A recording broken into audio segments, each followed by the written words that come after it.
Good morning and happy Thursday.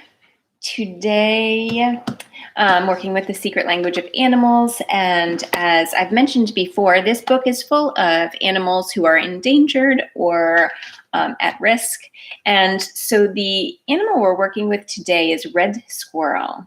Red squirrel is at risk. He is not endangered, but at risk, mostly in the UK, because the introduction of gray squirrels have brought a disease that has begun wiping out the red squirrel population by about 80%.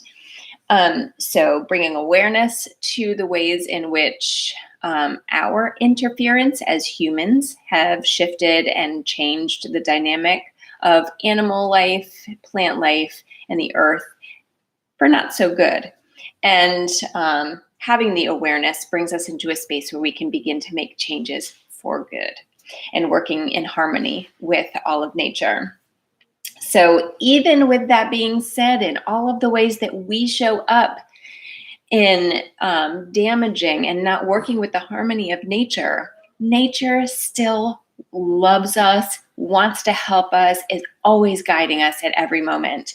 And so Red Squirrel is here with a message of resourcefulness, vigilance, preparation, and busyness. What that means is so much time, so many of the times we as humans take busyness as we must be busy at all times. What Squirrel is saying is that busyness is recognizing not only what needs to be accomplished today, the day-to-day activities, but recognizing what needs to be accomplished in a way that sets you up for future success. So it's not always about making sure that every single moment is busy. It's about making sure that you are choosing the activities that are going to help you feel fulfilled and give you a sense of accomplishment today while setting yourself up for your future goals and dreams. Committing 100% to just those few things that matter most to your big vision, to your purpose. And then also filling the times in between, not with busyness day to day, like this is what I should be doing, but filling all of those in between spaces with joy and playfulness and laughter and fun. Naps. Squirrels definitely take midday naps. Be sure to include those in there, your downtime, your rest time. It doesn't have to be sleep. It's just some time where you just disconnect from everything and slow it way down. And the exciting thing that happens when we begin to step into doing the things that matter most today that are setting us up for the future is that we begin to co-create. That's where we co-create with the universe. Because sometimes we think, well, if I'm like planning everything out, so let me take a step back. The dreaming phase of being in the excitement of what it is that you want to create. Maybe you've got this really big vision. I know I do. Really big vision of what I want to create.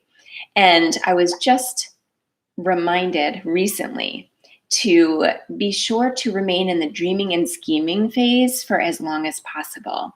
So thinking about the very practical things that are going to need to happen in order for that dream to come true. What do I need to research? What do I need to study? What do I need to prepare for? And just not doing that work, but being in that space of dreaming about that and recognizing what in the physical world needs to happen in order for that dream to take place, and just spending as much time as possible there. And one of the challenges I know that I have had and that many of us have is, well, I'm so afraid of becoming really rigid. Like if I have all these plans, then where is the opening to allow for life to change and shift? And, I want to be sure that I'm open to new directions and new things coming in. Establishing the dreaming and scheming part and establishing what you are going to need in order to make your dream come true ensures that you're going to begin taking the steps toward those dreams, and knowing that with the universe co-creating with you, the changes and the shifts and the new paths that may not be open and available to you as you're dreaming and scheming are gonna come in and show up. And then you'll have the opportunity to go, oh, well, that's something I didn't think about. Let's see, if I follow that path, will I still be continuing up to my big vision? Does that open up something new for that space? Or is this just a distraction? But either way, you've set in motion the intention to have that dream come true. So be in your dreaming and scheming today. Take the time to just do those like 1 or 2 things today that matter the most to you, that will help you feel so fulfilled and satisfied at the end of the day, and that will also be bringing you closer to your dream. And then have fun, play, and rest for the rest of the day. I hope that message serves you well, and I will see you back here again tomorrow morning.